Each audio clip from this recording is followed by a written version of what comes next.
Stuff I like. Usually with stuff I like to talk about cultural things, books, novels, TV shows, movies, and music. But I read this book that I finished. My son-in-law gave me this for Christmas, and I read it. I finished it over the weekend. It's called The Strange Death of Europe: Immigration, Identity, Islam by Douglas Murray. Now, I think, Rob, are we having Douglas on? Is he coming on? He's going to. We're not sure exactly. We haven't scheduled him yet. Okay, he's going to come on next month probably, and so we'll get to talk to him about it. But I highly, highly recommend this book. It is a brave book. Douglas Murray is associate editor of The Spectator, a British conservative journal. He writes frequently for a variety of other publications, including the Sunday Times and the Wall Street Journal. He's an experienced debater and has spoken at the British and European parliaments and at the White House. This book is about, obviously, immigration, identity, and Islam. It's about a lot of the things I've been talking about this week. Some of them were just informed by the ideas in this book and the way he talks. He talks without hatred, and yet he talks with blunt, brutal honesty about this policy since World War II of allowing Muslims to come sweeping into Europe, even though the public didn't want it, even though the public consistently said it didn't want it to happen. And he talks, the first half of the book, I would say, roughly, it's not easy reading. It's factual. It's just telling the history, and I think it's worth reading that part to get through it. The second part, where he starts to talk about the sense in Europe that maybe the European idea, the Western idea, is over, is so moving and so intense and so well observed and honestly talked about. He talks a little bit, I think, on one of our stuff I like, I talked about Michel Houellebecq and his Submission, which is a wonderful, wonderful novel, which I highly recommend, which talks about a lot of the same things and dramatizes a lot of the same things. But there's one passage in here I want to talk about where he talks about the fact he talks, as a lot of intellectuals are talking about, and you've heard me talk about this from a slightly different perspective, a lot of intellectuals are talking about the death of Christianity. The loss of Christianity has weakened the West, and yet intellectuals still can't believe. And he talks about how, he says it was in the 19th century, it actually was,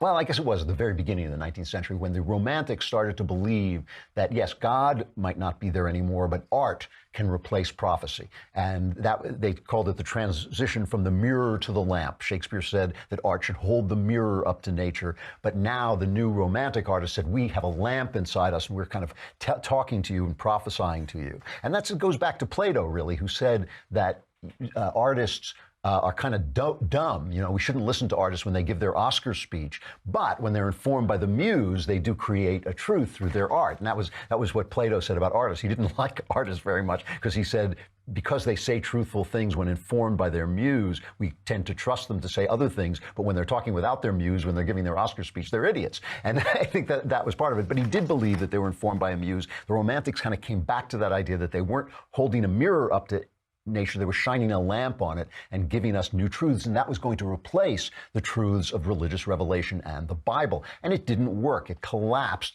especially, I think, we could say it collapsed with the Holocaust and with the Nazis, who had come from one of the great cultures that believed in this and led the way. Germany had led the way in a lot of Romantic thought, and Wagner believed in this, and it all came crashing down.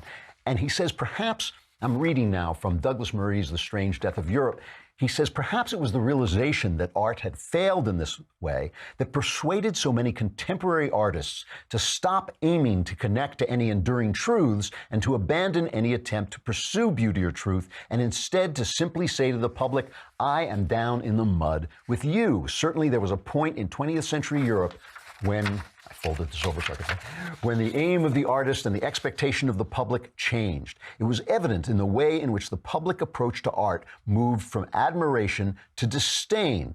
Technical ambition significantly diminished and often disappeared altogether. And he tells this one story that just moved me so much. He was in an art museum.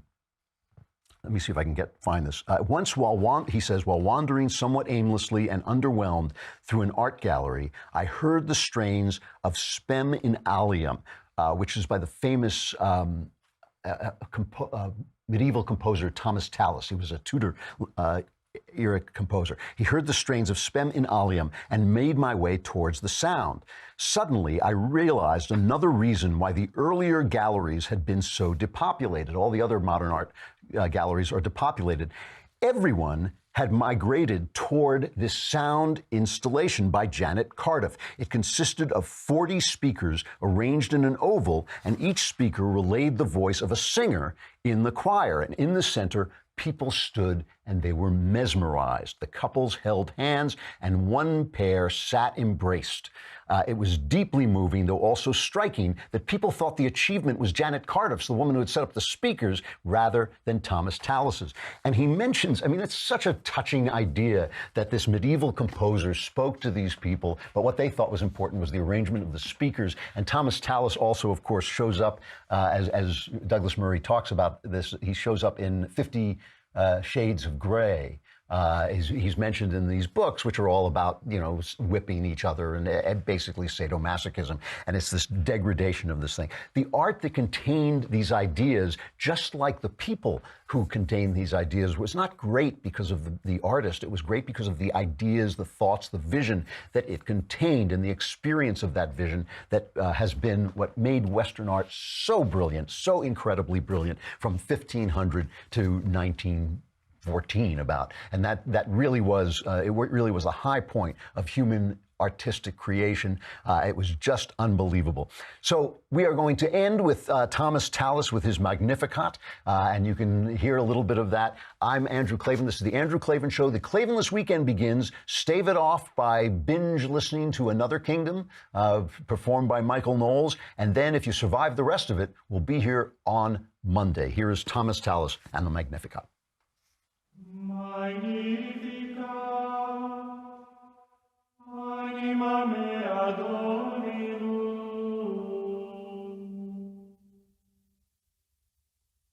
Et exultas